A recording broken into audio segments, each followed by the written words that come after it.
여러분, 코로나가 여전히 창궐하고 있는 이 시대에 우리 사랑하는 성도님들 한 사람도 어려움 당하지 아니하고 주님의 보호하시는 그 은혜 가운데 살아가시길 주님의 이름으로 축복합니다. 먼저 사진 한 장을 보여드리겠습니다.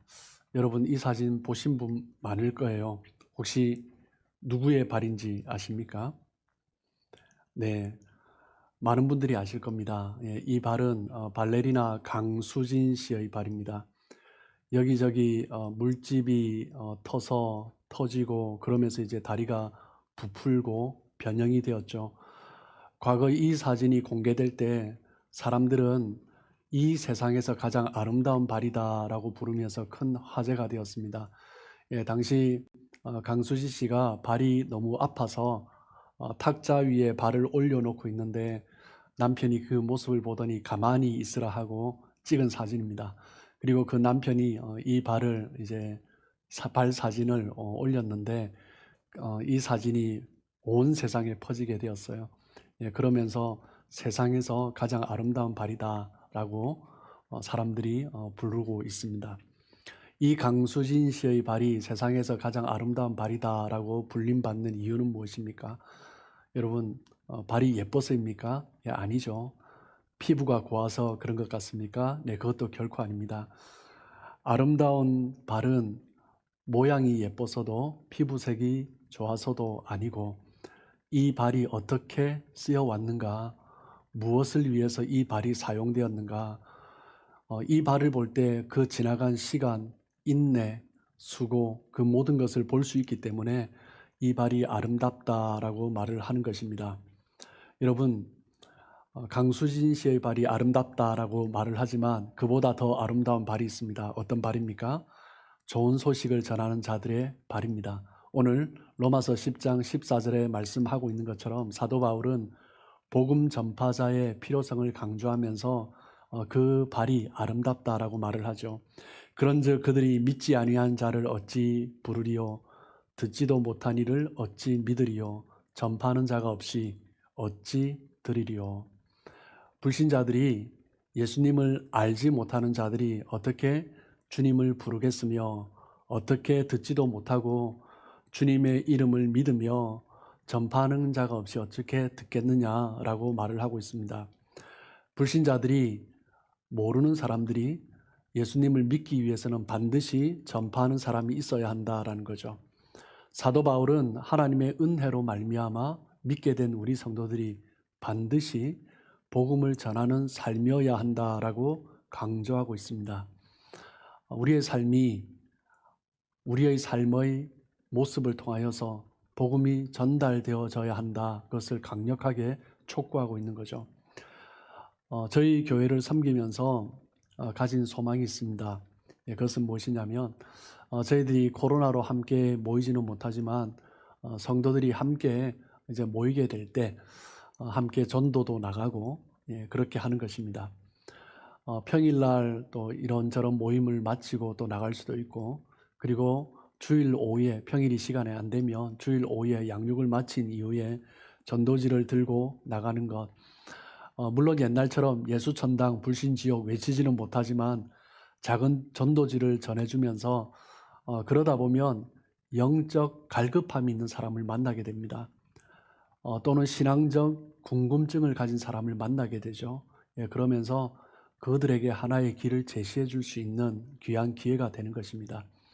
또한 시간이 된다면 캐나다 땅에 어려운 사람들을 방문을 하고, 그리고 캐나다 원주민을 방문을 하고, 그리고 우리가 조금 더 시간이 되고 여유가 된다면 다른 나라로, 해외로 가서 복음을 전하는 그런 모습이 지속되었으면 좋겠다 하는 소망이 있습니다.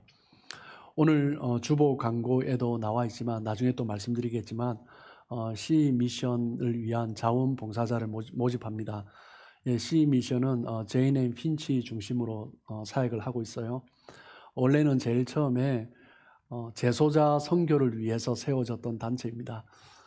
교도소 사역을 했는데, 그런데 그 교도소에 들어온 많은 사람들이 제인 앤 핀치 지역의 사람들인 거죠.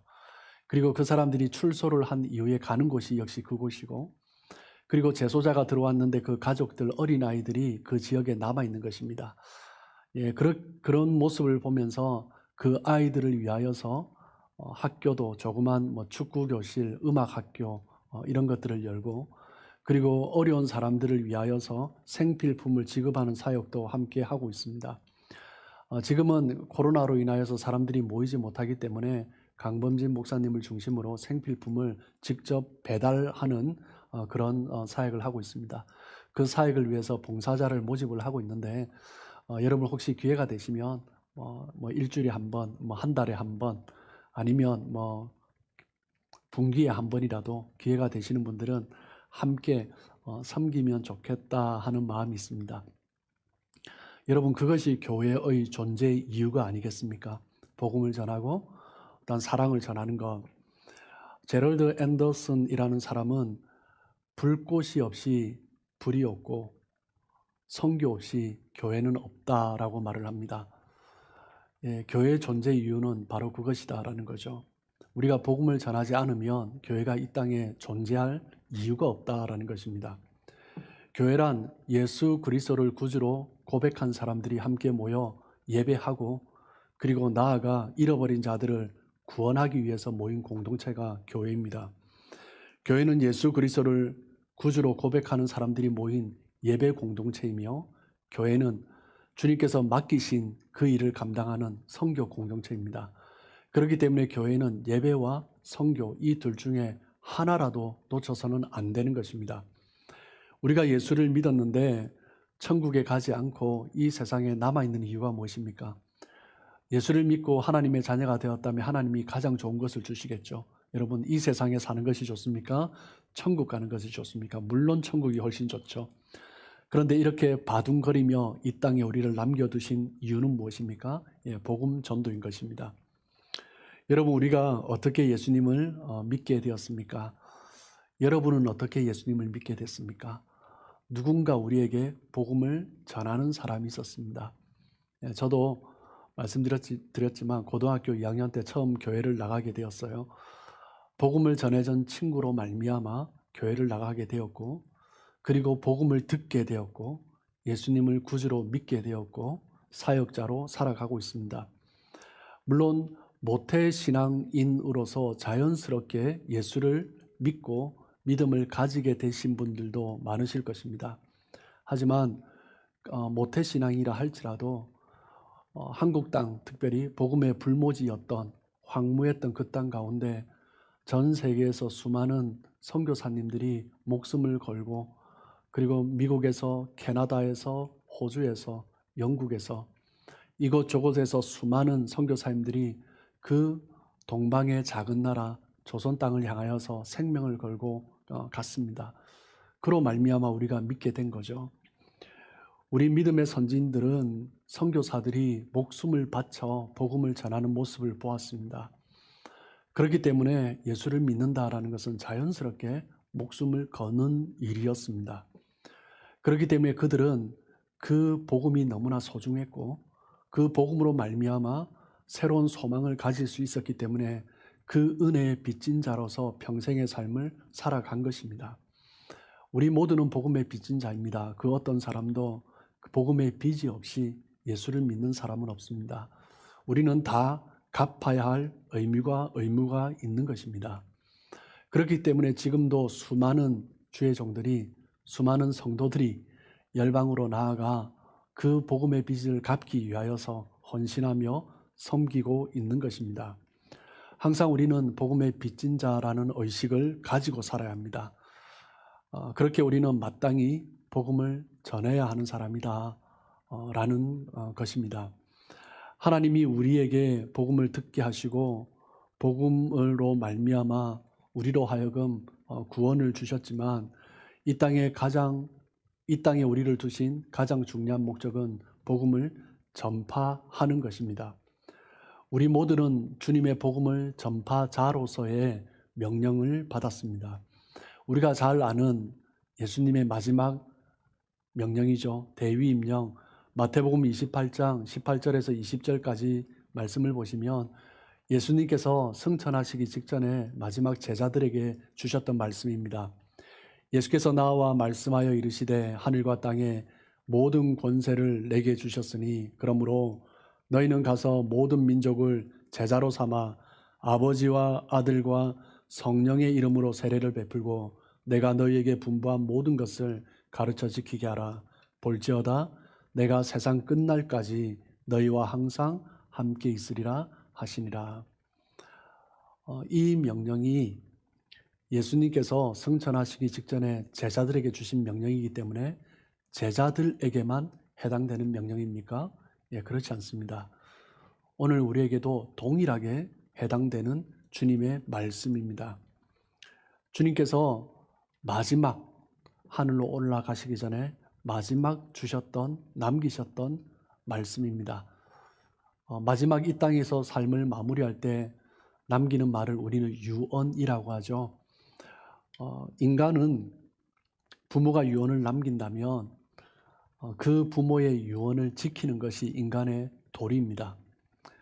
아무리 못난 자식이라 할지라도 부모가 유언을 남겼을 때는 그것을 최선을 다해서 지키려 하는 것이 인간이죠.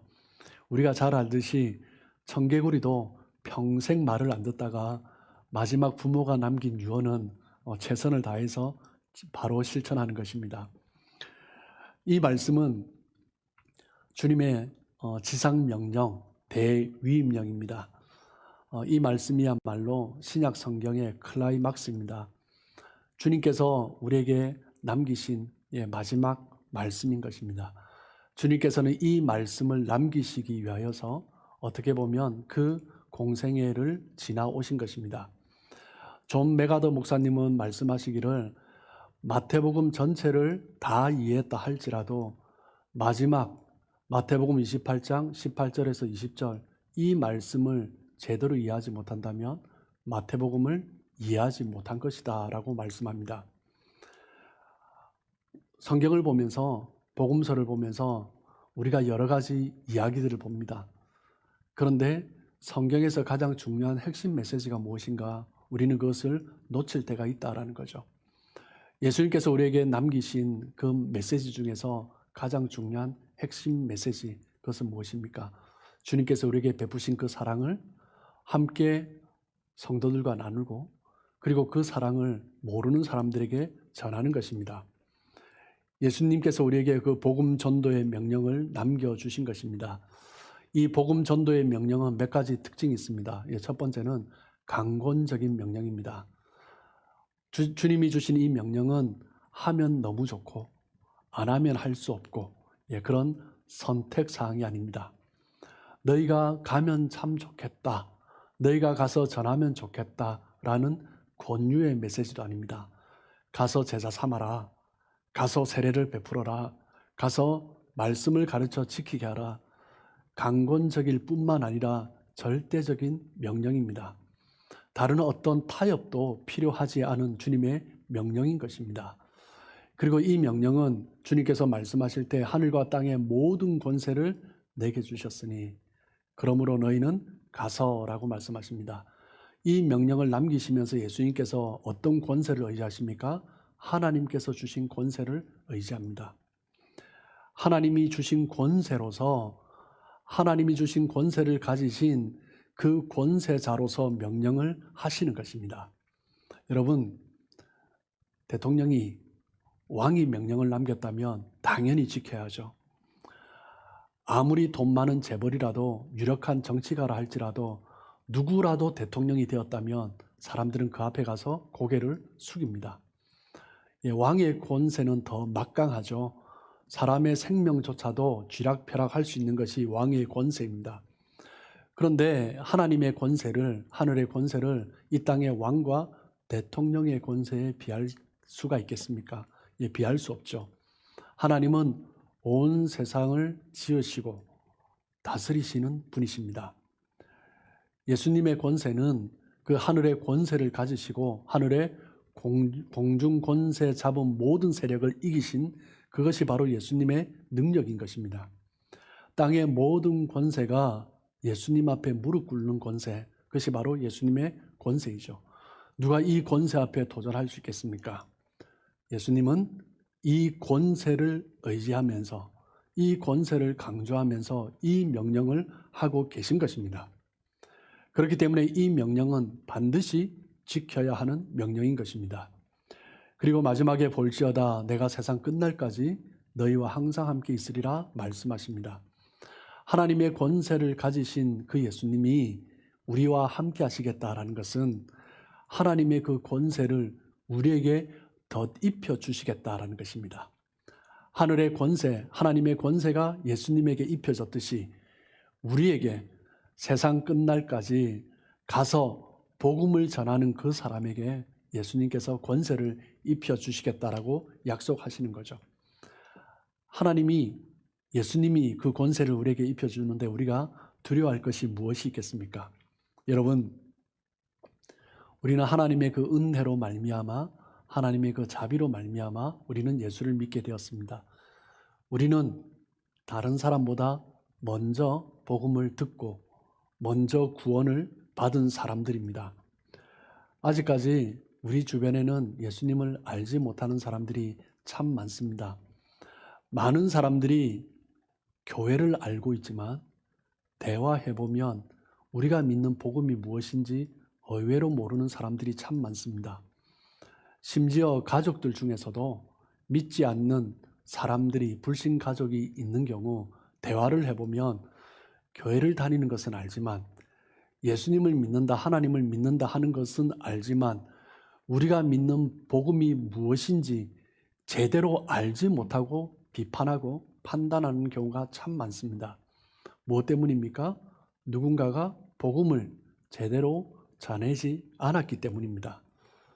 우리는 먼저 복음을 전해야 합니다.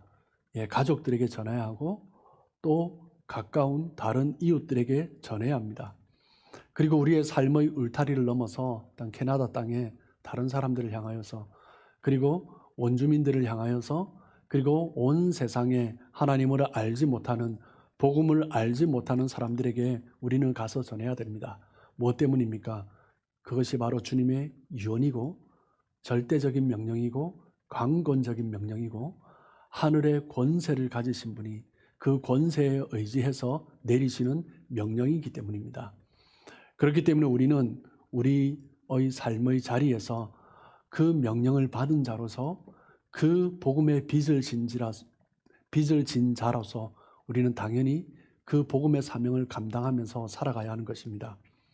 그리고 10장 15절 말씀을 보시면 보내심을 받지 아니하였으면 어찌 전파리요 라고 말씀하십니다. 우리는 보내심을 받은 사람들입니다. 우리는 복음 전파자로서의 어떤 신분을 가진 사람인가, 그것을 강조하는 것입니다. 우리는 누구로부터 보냄을 받았습니까? 하나님으로부터 보냄을 받았습니다.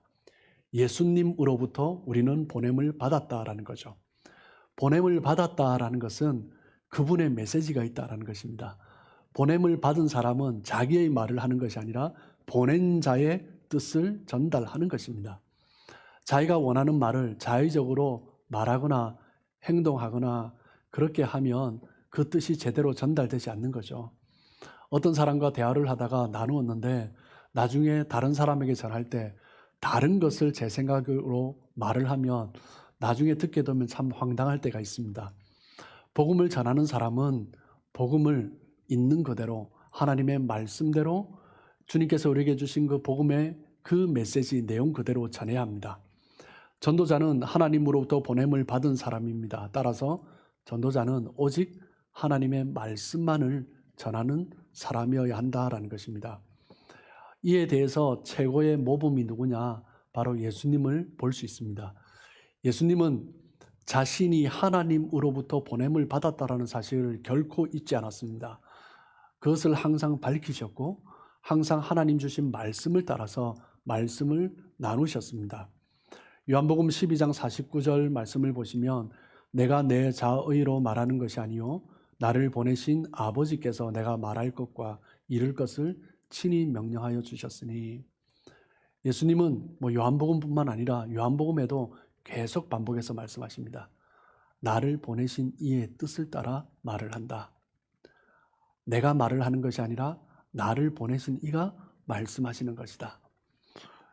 예수님은 철저하게 보냄 받은 자로서 보낸 자의 메시지를 전달한 것입니다. 전도자는 결코 자신의 생각과 자신의 말과 자신의 판단, 자신의 지혜대로 설명하려는 어리석음을 실수를 범해서는 안 될 것입니다. 고린도전서 2장 1절입니다. 형제들아, 내가 너희에게 나아가 하나님의 증거를 전할 때 말과 지혜의 아름다운 것으로 하지 아니하였나니. 우리는 사람들에게 무언가 말을 할 때 말과 지혜의 아름다운 것으로 미사여구를 섞어서 잘 아름답게 포장해서 말을 하려고 합니다. 사도 바울이 고린도에서 전도할 때 그렇게 했습니다. 사람들이 이해할 수 있고 사람들이 반할 만한 지혜를 가지고 아름답게 지식적인 그런 표현을 써서 전했던 것입니다. 사도 바울은 정말 뼈저린 체험이 있습니다. 바울이 고린도에 오기 전에 바로 그 전에 아덴에서 전도를 했습니다. 아덴은 철학의 발상지입니다. 인간의 지혜가 최고봉에 달한 것이죠. 사도 바울도 나름대로 철학과 수사학, 여러 학문에 능통한 사람이었습니다. 그렇기 때문에 자신이 알고 있는 법과 지혜와 수사학 모든 것을 총동원해서 복음의 메시지를 전했습니다. 하나님이 세상의 신과 어떻게 다른가 논리적으로 철학적으로 설명했습니다. 그리고 죽음 이후 부활에 대해서도 심판에 대해서도 논리적으로 수사학적으로 설명을 했습니다. 그런데 안타깝게도 아덴에서는 복음의 열매를 거두지 못했습니다. 사도 바울이 1차, 2차, 3차 전도 여행을 하면서 유일하게 교회를 세우지 못한 곳이 그곳입니다. 이후에 바울은 중요한 이유를 깨달았습니다. 자기 자신이 사람의 말과 지혜로 하려고 했기 때문입니다. 다시는 이제는 그런 실수를 거두지 않겠다라고 결심을 했습니다. 자신의 생각, 사람의 철학, 수사학, 법학 그 모든 것이 배설물과 같은 것이다라고 이제는 깨닫게 된 것입니다. 고린도에서 했던 그런 실수를 다시는 범하지 않겠다라고 결심한 거죠. 여러분, 우리도 마찬가지입니다. 우리가 복음을 전할 때 사람의 말과 지혜로 하려는 어리석음이 있습니다. 그러면 안 된다라는 거죠. 함께 복음을 나누면서 여러분 그럴 경우 많으실 겁니다. 저도 그런 경우가 참 많았습니다. 사람의 지혜와 말로 하면 결국 그 복음이 전해지는 것이 아니라 논쟁이 됩니다. 논쟁을 하면 열매가 없습니다. 논쟁을 하면 열매를 거두는 것은 거의 불가능합니다. 여러분 그 이유가 무엇입니까? 만약 논쟁을 해서 우리가 이겼다라고 생각해 봅시다. 논쟁을 했다라는 것은 그 사람이 경쟁의식이 있고 승부욕이 있다라는 거죠. 논쟁을 해서 진 사람이 순순히 교회에 나올 것 같습니까? 자존심 상해서 잘 나오지 않겠죠. 기분 나빠서 안 나오는 것입니다. 패배자로 승자에 의해서 교회에 끌려 나오는 것을 원치 않을 것입니다. 논쟁을 좋아하는 사람들의 특징을 보면요, 그렇게 해서 교회를 나오지 않습니다. 여러분, 만약 우리가 논쟁을 해서 전도자가 지면 어떻게 되겠습니까? 그 사람이 나올까요? 아니요. 승리에 도취되어서 나오지 않을 것입니다. 누군가가 나에게 복음을 전했는데 같이 이야기를 나눠보니 아무것도 아니더라 라고 하면서 기독교를 형편없는 종교로, 비논리적인 종교로 조롱하면서 교회에 나오지 않으려고 할 것입니다.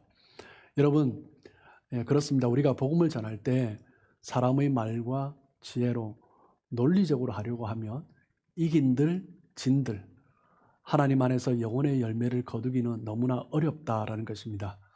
사람의 말과 지혜에서는 아름다운 복음을 찾을 수가 없습니다. 사람의 말과 지혜는 반드시 논쟁으로 흐를 수밖에 없다라는 거죠.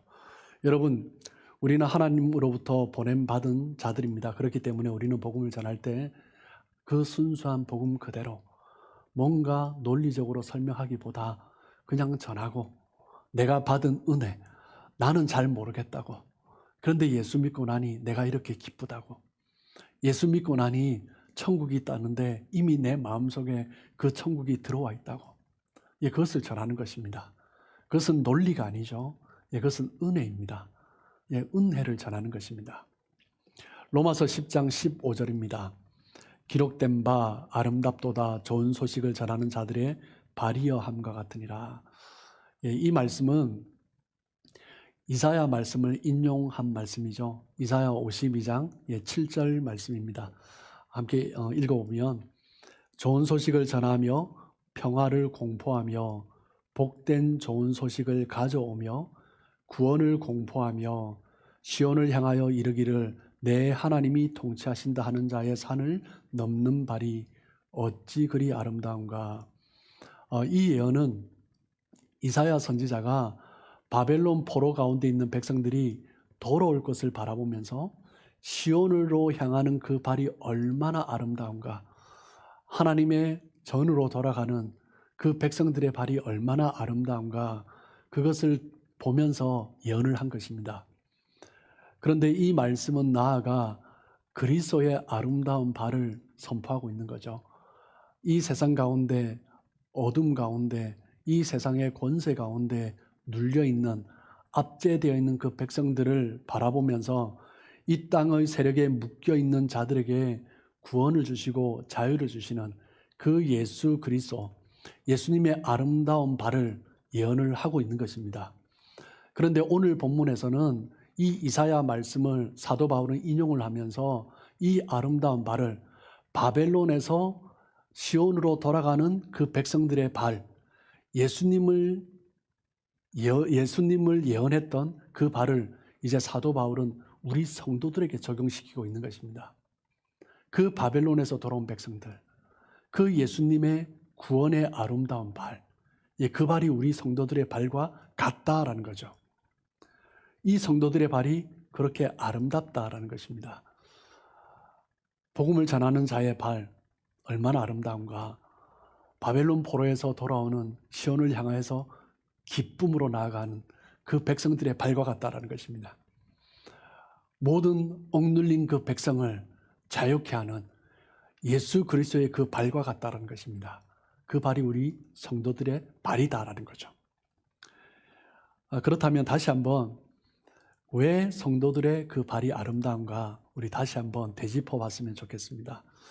무엇 때문입니까? 첫 번째, 주님의 이름이 아름답기 때문입니다. 다윗은 고백합니다. 시편 8편 1절입니다. 여호와 우리 주여, 주의 이름이 온 땅이 어찌 그리 아름다운지요, 주의 영광이 하늘을 덮었나이다. 주님의 복음을 전하는 자의 발이 아름다운 이유가 무엇입니까? 주님을 전하기 때문이죠. 그런데 그 주님이 아름다운 분이십니다. 온 땅을 덮으신 그 은혜가 얼마나 아름다운지. 이사야 12장 5절입니다. 여호와를 찬송할 것은 극히 아름다운 일을 하셨음이니 이를 온 땅에 알게 할지어다. 주님의 이름이 아름답고 주님의 하신 일이 아름답기 때문입니다. 여러분이 생각하는 아름다운 사랑, 어떤 사랑이 아름다운 사랑입니까? 젊은 남녀가 하는 사랑이 아름다운 사랑입니까? 그 사랑도 아름답죠. 그런데 우리가 생각할 때 정말 아름다운 사랑은 어떤 사랑인가? 물론 젊은 남녀가 포함될 수도 있습니다. 어머니의 사랑이 포함될 수도 있습니다. 아버지의 사랑이 포함될 수도 있습니다. 친구 간의 우정, 그 사랑이 포함될 수도 있습니다. 그런데 아름다운 사랑의 공통점은 자신을 희생해서 다른 사람을 살리는 것입니다. 내가 희생될지라도 그 사람이 유익하다면 기꺼이 나를 내려놓고 그를 위해서 나를 희생하는 것입니다. 하나님이 죄인들을 위하여 자신의 아들 독생자를 보내시며 희생시키셨습니다. 하나님이 행하신 것처럼 아름다운 것은 없는 것입니다. 우리가 전하는 것은 무엇입니까? 예수 그리스도죠. 하나님이 행하신 그 아름다운 일, 그 예수를 전하는 것입니다.